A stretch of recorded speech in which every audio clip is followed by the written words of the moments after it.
everyone, good morning. Hope you all are fine. I am Kalani Trivedi, continuing the lecture of SY BCom Sem 4, that is of Business Communication. We are at the last unit of our textbook, that is Unit 7, Individual Report Writing. Individual report એટલે શું તો કે સમ total જે હકીકતો બની છે એનું સમ total, એમાં બધી ખાતરીપૂર્વક હકીકતો લખેલી હોય એનો સમ ટોટલ એટલે કે રિપોર્ટ આપણને ખબર છે કોઈ બી ઘટના બની ગઈ છે એના વિશેની માહિતી પબ્લિક કે કોઈ બીજાને પહોંચાડવી. પણ અહીંયા બિઝનેસ અને કોમર્સ રિલેટેડ આપણે બધું હોય છે, કેમ કે બિઝનેસ કોમ્યુનિકેશન છે એટલે કોમર્શિયલ અને બિઝનેસ રિલેટેડ જે રિપોર્ટ રાઇટિંગ હોય છે બિઝનેસમાં અંદર ઓર્ગેનાઇઝેશનની અંદર લખાય છે અને એ આઈધર ઇન્ક્વાયરી હોય, તપાસ હોય, સર્વેક્ષણ હોય, ઇન્ટરવ્યૂ હોય, એક્સપેરિમેન્ટ હોય, એ પ્રમાણેના વિષયના રિપોર્ટ લખાય છે. આ બિઝનેસમાં જ ઇન્ડિવિડ્યુઅલ રિપોર્ટનો ઉપયોગ થાય છે. સાચી સચોટ માહિતી હોય છે, સિમ્પલ લેંગ્વેજમાં લખવામાં આવે છે, ગ્રામેટિકલી સાચા હોય એવી રીતે લખવામાં આવે છે. ઓર્નામેન્ટલ લેંગ્વેજ એટલે કે અલંકારિક ભાષાનો ઉપયોગ નથી કરવામાં આવતો. ચોક્કસ ભરોસાપાત્ર અને સંપૂર્ણ માહિતી એમાં લખવાની હોય છે. કેટલા ટાઈપ્સના બિઝનેસ રિપોર્ટ હોય છે આપણે એ જોયું.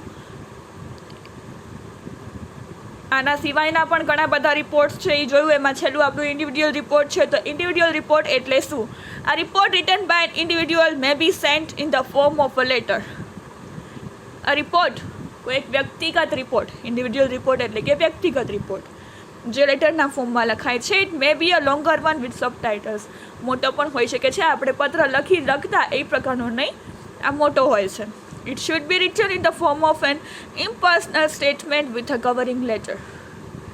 Impersonal statement પણ આવે છે અને લેટરના ફોર્મમાં. Report by an individual must be written in the first person singular, કેમ કે એક વ્યક્તિ લખતી હોય છે એટલે એમાં આઈ લખેલું હોય છે. ફર્સ્ટ પર્સન સિંગ્યુલર એટલે કે આઈ, મી. It is of great use to the report with writer himself. It is enables him to give expression to his talent and ability. એનામાં કેટલી કળા કૌશલ્ય છે એનું પણ આમાં નિરૂપણ થાય છે. And all reports by the secretaries and experts come in this category. Secretary અને એક્સપર્ટના જે રિપોર્ટ્સ હોય છે આ કેટેગરીમાં આવે છે અને ઇન્ડિવિડ્યુઅલ વ્યક્તિગત રિપોર્ટ કહેવામાં આવે છે.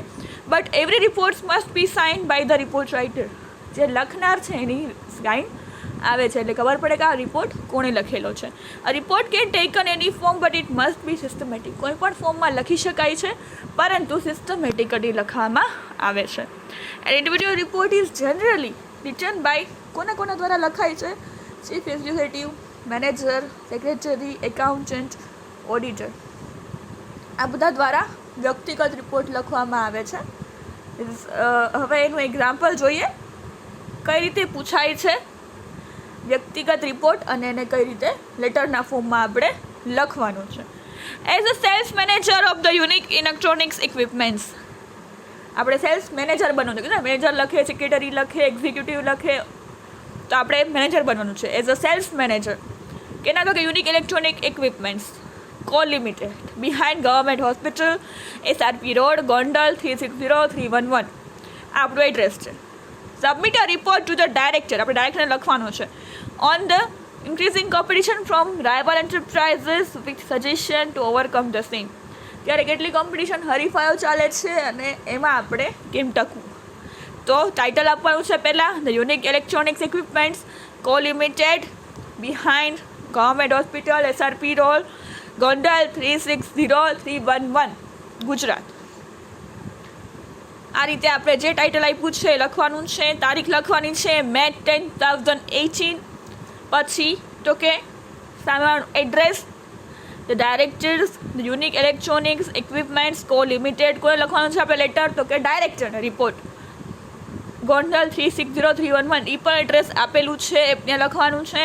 રિસ્પેક્ટેડ સર, સબ્જેક્ટ શું છે તો કે sales report for the year ending 31/3/2018.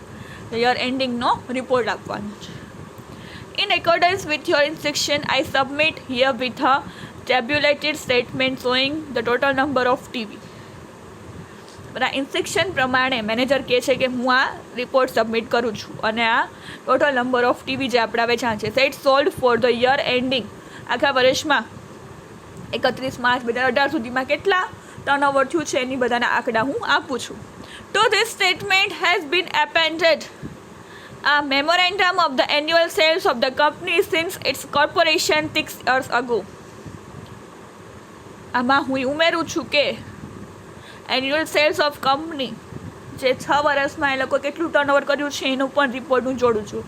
You will see that our sales have increase by 29% over that of the preceding year. છેલ્લા વર્ષો કરતાં અત્યારે આપણું ટર્નઓવર છે એ 29% ઇન્ક્રીઝ થયું છે, વધારો થયો છે. There are now 11 agents traveling for the company, 3 more than the preceding year. ત્યારે આપણા 11 એજન્ટો ટ્રાવેલિંગ કરે છે બીજી જગ્યાઓમાં અને 3 છે વધારે, છેલ્લા વર્ષ કરતાં 3 પણ વધી ગયા છે. Our policy of maintaining agencies in various cities has been fully justified. જે એજન્સીસ છે આપણી અલગ અલગ સિટીઝમાં એ પણ સરસ મજાની કામ કરી રહી છે. During this year new agencies have been established in Morbi, Junagadh, Talala, Kodinar, Jetpur and Virpur. આ વર્ષમાં નવી ઘણી બધી એજન્સીઓ સ્થપાણી છે મોરબીમાં, જુનાગઢમાં, તળાલા, ગોડીનાર, જેતપુર અને Virpur. Total number of agencies is now 31. અત્યારે આપણી 31 એજન્સી છે. We find competition in this kind of market very key. 6 new types of TV sets have been put into the market this year. Competition પણ હરીફાઈ વધતી જાય છે અને આપણે આ વખતે 6 નવા ટીવી સેટ્સને માર્કેટમાં બહાર પાડ્યા છે. I would like to make following recommendation. તમને થોડી ભલામણો કરવાની છે. If possible a new type of TV set be devised which can be sold for ₹1,000 less than our present standard A1. ઓછા પૈસામાં બનાવો જેથી વધારે વેચાણ થાય. Some of our efficient representative should be given 24% increment in salary. અમુક જે workers કામ કરે છે રિપ્રેઝેન્ટેટિવ્સ આપણા કંપનીના એની સેલરીમાં 25% થોડો વધારો કરી આપો. To make hour TV set more popular and highly competitive necessary arrangement should be made for regular advertisement through TV channels, online advertising and hoardings in the cities.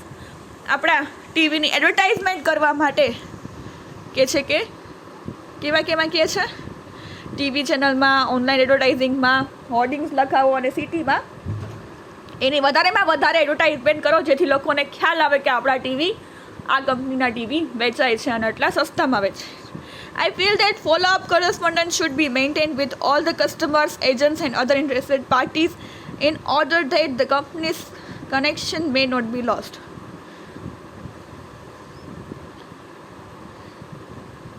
અને આ રીતનો ફોલોઅપ લઈ અને કસ્ટમરને પણ આપણે એજન્ટ્સને પણ એ રીતે કનેક્શનમાં રહેશું એટલે કે આપણો ધંધો વધારે સારામાં સારો ચાલે. Yours faithfully XYZ sales manager. આમાં નામ લખવાની જરૂર નથી, XYZ કરી નાખશો તો હાલશે. અને કોને લખેલો છે લેટર? Sales manager. એક સેક્રેટરી મેનેજર તરીકે આપણે આપણી કંપનીમાં કોમ્પિટિશન છે તો અત્યારે કઈ રીતે આપણે એને સજેશન આપવાના છે અને કઈ રીતે આપણે કોમ્પિટિશનમાં આપણી કંપની આગળ વધી રહી છે એના વિશે લખવાનું હતું. તો આપણે પહેલાં ટાઇટલ લખવાનું, તારીખ, પછી to the director, respected sir,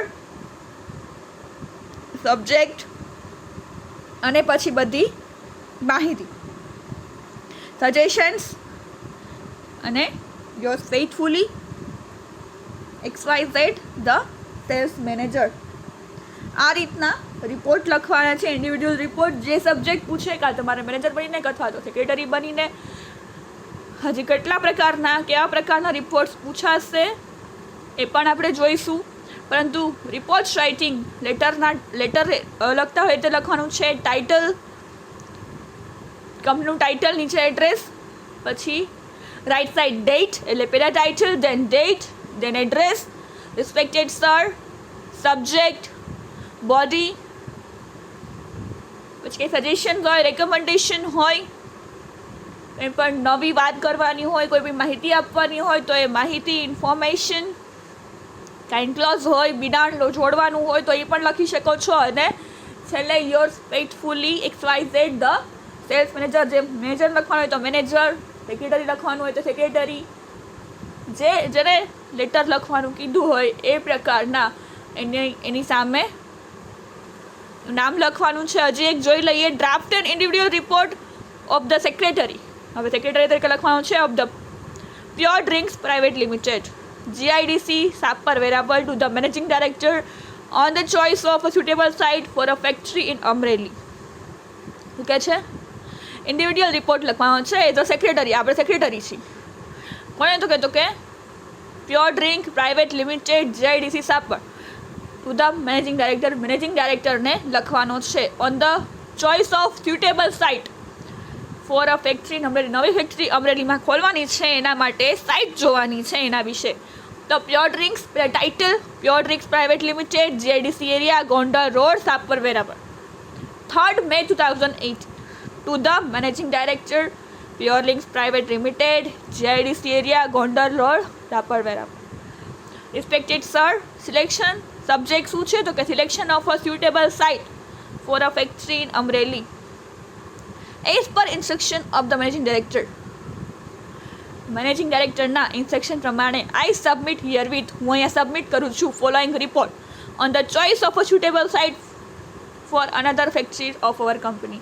આપણી કંપની માટે બીજી સ્યુટેબલ સાઇટ કંપની ખોલવા માટેની, એના માટેનો રિપોર્ટ હું અહીંયા સબમિટ કરું છું. I have explored certain areas of Amreli. અમરેલીના ઘણા બધા એરિયાઝ ફરીને નિરીક્ષણ કર્યું છે, મેં ઓબ્ઝર્વેશન કર્યું છે કે I found out that a site on Lathi Road is the most appropriate site for our factory. આપણે ફેક્ટરી માટે લાઠી રોડ ઉપર જે સાઇટ છે ને એ સૌથી ઉપયોગી અને સારી નીવડશે. In fact, I examined about 30 sites around the city. 13 જગ્યાઓ અલગ અલગ અમરેલીમાં જોઈ આવી of Amreli, which one strongly recommend the site at plot number 35B235G on Lathi Road. પણ એમાંથી મને આ વધારે સારીને સજેસ્ટિવ લાગી કે તમે આ સાઇટ જોઈ લો. પ્લોટ નંબર 35B થી 35G સુધીની લાઠી રોડ ઉપર આખી આ સાઇટ છે. As per instruction of labour supply would not be any problem as there is so many villages nearby. મજૂરોની પણ કમી નહીં થાય, એમ કે આજુબાજુમાં ઘણા બધા ગામડાઓ છે, તો મજૂરો પણ ફેક્ટરી ખોલશું તો મળી રહેશે. So that labourers can be find down from there. ત્યાંથી મજૂરો પણ મળી રહેશે. But in my opinion the best thing is availability of land. જગ્યા મળવી. Land is the area is very cheap and easily available. આ એરિયા છે easily available છે. In other areas land is not available or very costly. બહુ ઊંચી કિંમત આપે અને આટલી મીઠી જગ્યા એકી સાથે મળતી નહોતી. The area that I have chosen is about 15,000 square yard even in a shape. 15,000 square foot નો છે એરિયા છે. I have consulted the land valuer and he was satisfied with the price. મેં જે જમીનના માલિક છે એને પણ મળ્યું અને એની પાસે જમીનની કિંમત પૂછાવડી. According to his opinion, total price of the land is 73 lakhs is quite reasonable and favorable for the purchasers. 73 લાખની કિંમત આપણને કીધી છે અને એ આપણા માટે યોગ્ય છે અને રિઝનેબલ છે. આનાથી રિઝનેબલ પ્રાઇસમાં ક્યાંય જમીન આટલી બધી સારી મળતી નથી. સો યોર ફેથફુલી XYZ સેક્રેટરી કે છે, સેક્રેટરીએ લખેલો છે અને એન્ક્લોઝ એટલે એની સાથે શું જોડ્યું છે તો architects report and site plan. Site કેવી છે અને આર્કિટેક્ટનો જે રિપોર્ટ છે એ આખો પ્લાન જગ્યાનો જોડેલો છે. તો આ રીતે કોઈ સેક્રેટરી ને મેનેજિંગ ડિરેક્ટરને કહે છે કે આપણે સાઇટ જોવા માટેનો રિપોર્ટ લખવાનો હોય તો આ રીતે લખવાનો થશે કે આટલી જગ્યા મેં જોઈ, ત્યાંથી આ જમીન ગમી, આ જમીનનો ભાવ આટલો છે, એનો પ્લાન સાથે હું જોડું છું અને આનો જ ભાવ રિઝનેબલ છે, તો આ પ્લાન લેવા જેવો છે. તમને હું આ એનો રિપોર્ટ સેન્ડ કરું છું. એટલે કે એઝ અ સેક્રેટરી આપણે બનવાનું છે અને આપણે કોઈ જગ્યા આપણા કોઈ કંપનીના ડાયરેક્ટરે આપણને કીધું હોય કે આ કામ કરવાનું છે તો આપણે કઈ રીતે કરીએ એના વિશે આપણે સેક્રેટરી બનીને આ રિપોર્ટ લખવાનો છે કે હું સેક્રેટરી હોઉં ને મને જગ્યા જવાની કીધી હોય તો આપણે શું કરીએ, આખા સિટીમાં ફરીએ, સારી જમીન જોઈએ, એની આજુબાજુમાં પાણી, ટ્રાન્સપોર્ટેશન બધું અવેલેબલ હોય, મજૂરો મળી રહે, જગ્યા જોઈ અને એ પ્રમાણે આપણે પસંદ કરી. So this is all about today's lecture. We will continue in the next lecture. So thank you for listening. Have a nice day.